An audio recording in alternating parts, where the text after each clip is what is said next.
Hey, what's up, guys? Darth Vader coming back at you with yet another video, and today I thought I would do something a little different from what I've been doing for the past few days, weeks.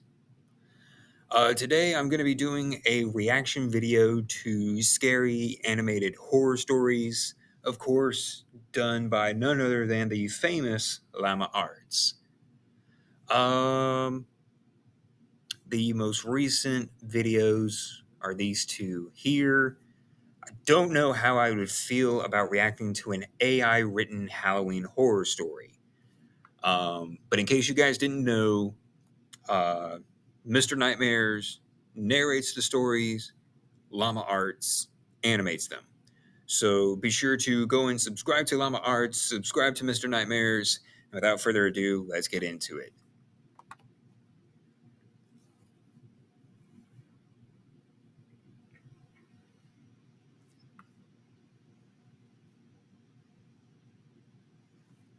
Okay. Before heading to my local community college for classes, I like to wake up at around 5 in the morning for a brisk morning jog. It helps clear my head and definitely helps wake me up so I can focus in class. When I first started doing this, it was a huge hassle, but over time I grew accustomed to it, and it's now a highlight of my day. However, as time went on, I found myself becoming quite uncomfortable. Not in a physical sense, but more so it was like my fight or flight instincts began kicking in seemingly at random. Um, Personally, I'd say if you're going out for a morning jog that early in the morning, you probably shouldn't do it at all because one, you don't know who's out and about at that hour, and two, well, personally, I would say just stick close to home. Don't go too far. Um, yeah, because like I said, the further you go away, the more likely you are to be caught and the less likely you are to get to safety. I'd whip my head around to see if anybody was following me or even peeking at me through the wooded park in which I ran, but couldn't see anybody. It didn't help that it was dark either, so even if there was somebody creeping in the dark, there was no way I could tell.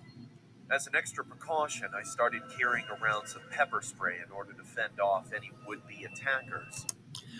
That is a good idea, but here's the problem. Yes, your fight or flight instincts are kicking in, and you're kind of looking over your shoulder a lot, but the problem is, the earbuds. Yes, a lot of us love listening to music anytime we do any sort of physical activities, such as, working out in the gym or going for a walk slash jog slash run. Um, if you're in an area you're not familiar with, or if you're in an area where you're not sure if someone's stalking you, I wouldn't be listening to music, even if you have been doing it on a constant. But as time went on and that eerie sensation occurred more and more, I just couldn't bring myself to run anymore. So you're doing this at 5 in the morning. I, Depending on what time you go to class, I would do morning jogs at a later time in the morning rather than 5 in the morning. That's just my 2 cents. A friend of mine, Daniel, a self proclaimed runner himself, told me that I shouldn't worry about it. He said that the mind plays tricks on oneself when it can't see things clearly, especially in the dark. After being reassured by him, I decided to give jogging another go. Uh, I wouldn't say that. I would say it's more than likely the possibility that, she's getting the feeling that she's being watched, but she doesn't know from where. So, today, like any other day, I slapped on some black leggings, tied my hair up in a ponytail, put on my kicks, and set my music volume to full blast and headed out the door. I like how she goes down the list of what she's wearing and completely disregards the fact that she's wearing a tank top at all. I felt fantastic at first and was loving the cool breeze and crisp morning air. But then, about halfway into my jog, a tall and hooded figure stepped out onto the path in front of me. Quickly, Came to a complete stop, whipped out that pepper spray. Like, I wouldn't just whip it out and just hold it out. Like, I would put it to use right the fuck away. Like, put it to use and walk closer. Make sure you're getting the guy's face. I pulled out my pepper spray and yelled at the person to leave me alone. The person quickly pulled down their hood, revealing themselves to be Daniel. What the absolute why, bro? I sighed with relief as he approached and laughed at how funny it was that we ran the same path. I expressed to him that I felt safer knowing he was around. Daniel, however, stepped a little too close and gave a crooked smile. He said, Uh, I would put that pepper spray to use right about now. that of course I was safe with him, as apparently I had been safe with him for weeks. The realization of what he meant quickly dawned on me as his hands began to creep their way around my waist. I screamed at him to let me go and prepared to spray him, but he slapped it out of my hand and proceeded to grab my throat. Okay, you don't prepare to spray him, you full on go into spraying mode. Like the minute you grab it, you should be right up in his face. And did his hand like double in size or something? Like, what the hell? With strained screams, I begged him to let me go and for someone to help me. He yelled at me and tightened his grip, asking why I wasn't thankful for his watchful eyes for the past several weeks. This man has a tight ass grip on her neck, and he's got such strength that he's able to lift her a few inches off the ground. This motherfucker has Darth Vader like strength. Where does this come from? I was stunned at the complete personality change from the once gentle friend I knew. Pretty soon, I started to black out and grow weak, but just before passing out, I could hear the sounds of dogs barking and an older man screaming for Daniel to let me go. In a panic, he released me and ran back into the woods. I gasped for air before I began sobbing as the man escorted me out of the park and brought me straight to the police station. And despite my fears and reservations, I told them everything I knew about Daniel, or what I thought I knew, and what he had done to me. They immediately sent a patrol car out and told me that everything would be okay. The next day, I heard Daniel never showed up to class. He had been arrested several hours later after I left the police station and confessed to everything with a disgusting amount of self righteousness. He was recorded as saying, "She needed me. Only I could protect her. Who knows what could have been hiding in those woods?" It took me a while to feel comfortable going back to school, and even then, my trust in people was never the same again. I guess even the ones you were close to can snap, just like that, at any time. Well, to say the least, that was really unexpected. And I certainly do agree. You don't know exactly who you can trust, even if it's somebody closest to you. Um, but other than that, like I said, don't go for a morning jog at 5 in the morning if you don't have to be to class until like 8 or 9. If you don't have to be at class until like 8 or 9 in the morning, go for a morning jog at like 6 or 7. You know,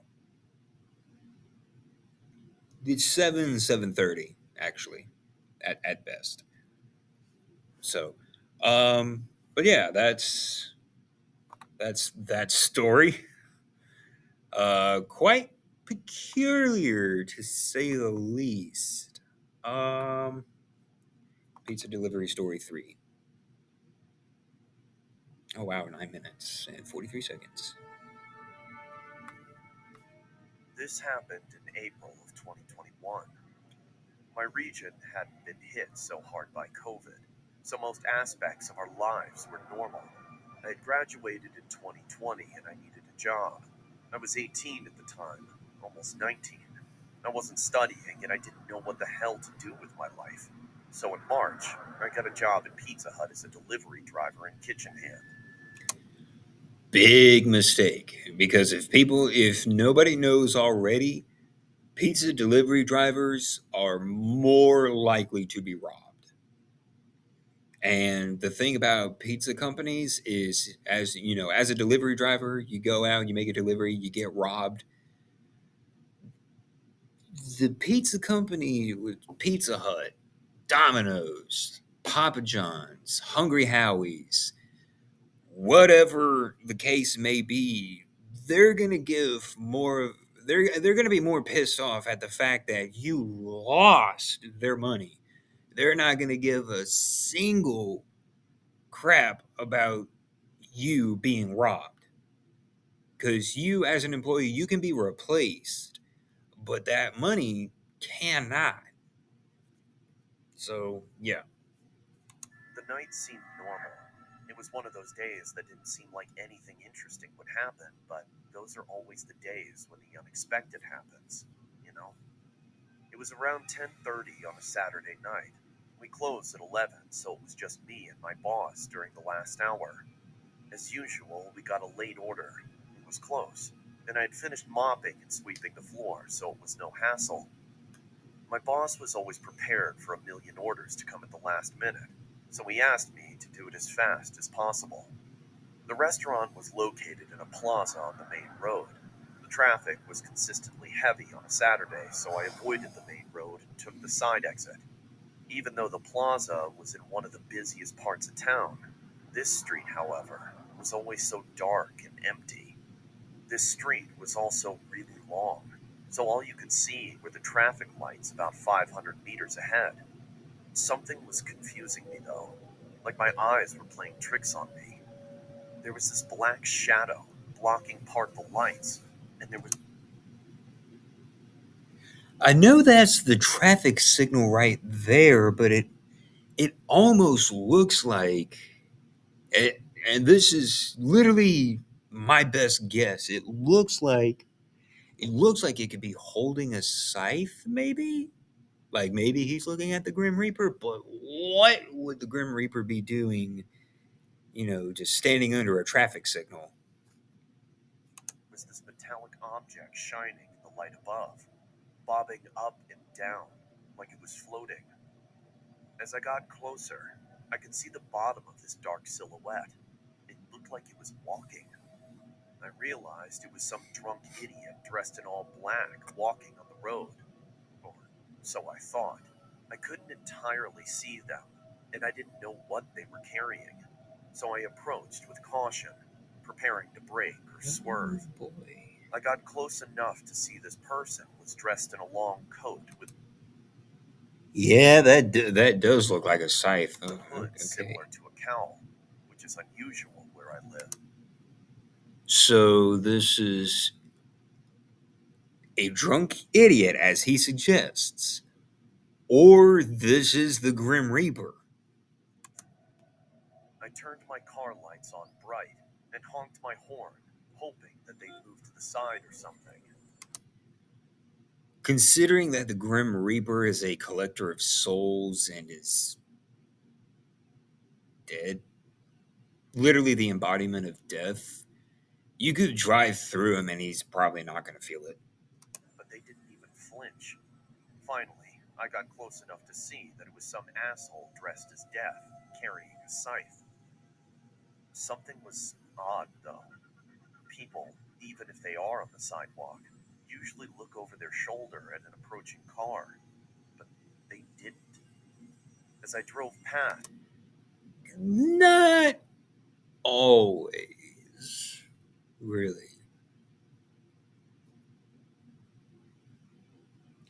I say like the only time people would look over their shoulders uh, when it comes to an approaching car is if to figure out whether or not they're too close to the road.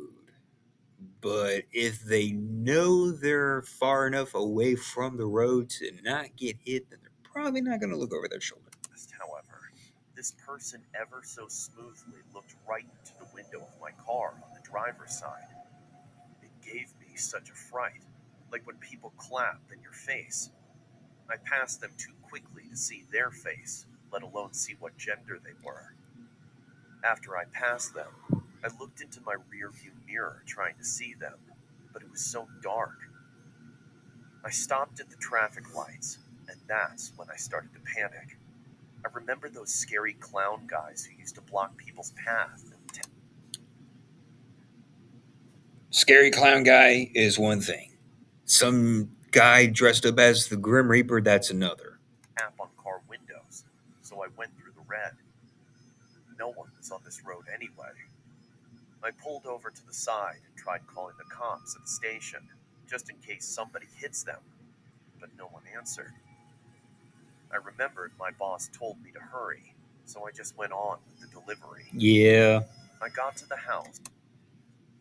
Literally, that's all you can do as a pizza delivery driver. Literally, just do your job, make the orders. That's it. Otherwise, it's going to be your ass and your job for not doing something simple.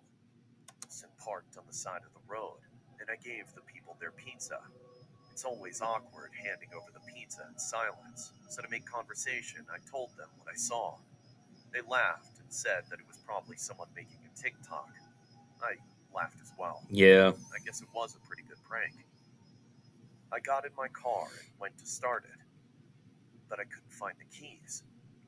I checked outside my car as well, but I couldn't find them. I searched for ages, but no luck. I started to panic and kept thinking about that person I saw on the street. Uh, I jumped into my car and locked it from the inside. I'd say, depending on how far back this person was from where you stopped to make this delivery, um, it's highly unlikely for them to. Sorry, guys. I'd say it's highly unlikely for them to be able to go from there to your car as quick as possible. Like, even I couldn't cover that distance that quickly. I almost started crying when I heard jingling. I looked to my right to see that person dressed as death, holding my keys, staring into my window. Nah, I felt bruh. everything in my body pulsating, but I couldn't move. It was like they were staring into my soul. Nah. I quit my job on the spot. I would unlock the driver's side door, get out, hold up my hands, go, I quit, and just leave. Eventually, I started acting on instinct. I don't remember thinking or doing it, but all of a sudden I was holding down the locks inside my car. My car is small and only has two doors, so I could easily reach across and hold both the locks down. They started spamming the car remote, trying to open the door. I was using all my energy to hold down those locks. I don't think I'd ever used so much effort and strength before in my life. Again, I froze. I tried yelling at them, but I was holding my breath. Finally, a peep of strange sound came out as I gasped for air. I started screaming profanity at them. I screamed so much that my words became gibberish.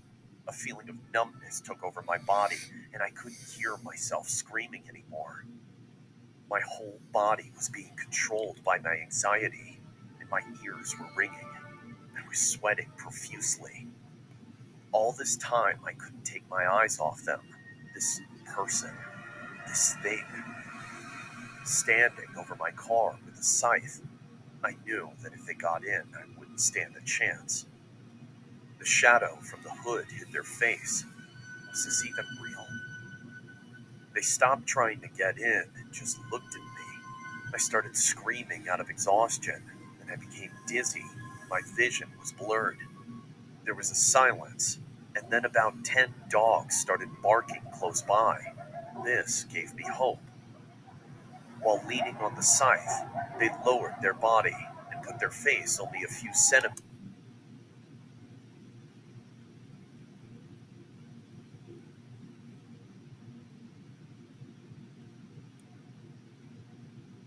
That right there is a warning in on itself.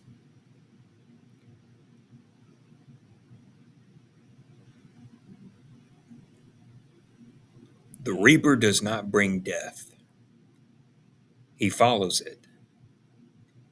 He's not an omen of doom, but rather a guardian, sent to protect your soul as it journeys from this world to the next. Because the possibility of anything lying in between this world and the next one, it's unsettling. Yes, you're not dead, but I'd say if you see this, then time is ticking and you need to change something fast or you will see him again. From the window. Finally, I could see this person had covered themselves with a skull mask. We both froze and just stared at each other. I couldn't help but look into their eyes. The eyes. There was something unnerving about them. They didn't look like they were holding in laughter, like it was a prank. Through this creepy skull mask, I saw that they just looked curious, like how a little kid looks at an animal in the zoo. I shut my eyes and started calling for help. I had been screaming for so long, why couldn't anyone hear me? I feared that fatigue would take over and they'd get in.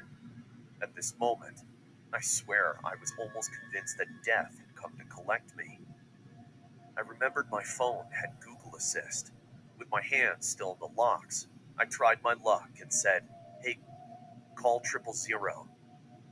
It worked, and my phone contacted emergency services. I could not describe the feeling I got hearing the voice of the operator on the other line. I heard the blunt jingle of keys dropping. I opened my eyes, and the person dressed as death had disappeared. I tried looking around, but I didn't want to move. I just spoke to the lady on the line while holding the locks. She told me to keep doing what I was doing and that she was sending the police. I waited on the line with her until the police arrived.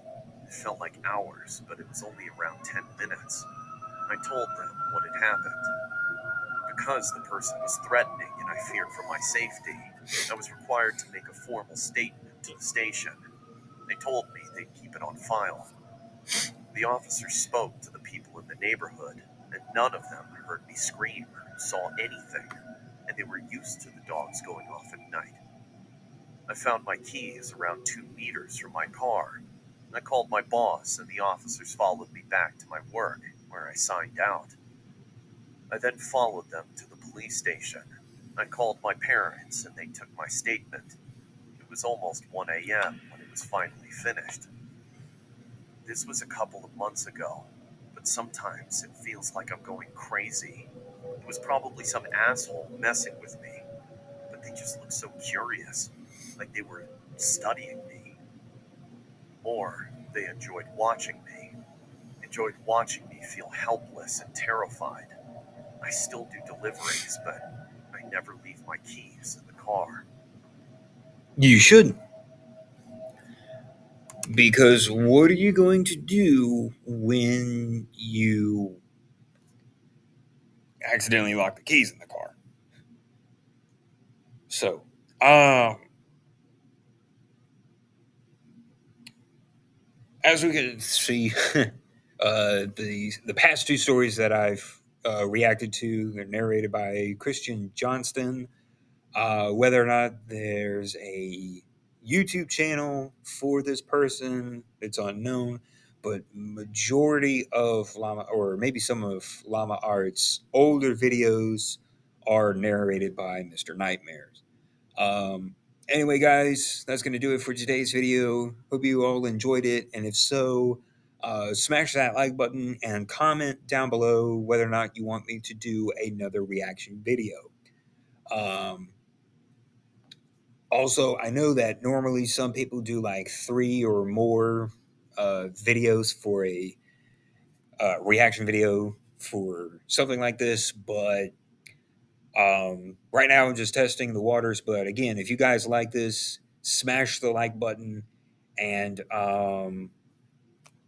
leave a comment down below saying that you want to see me do more of these videos. Thank you guys so much for tuning in and watching. Stay safe. May the force be with you always.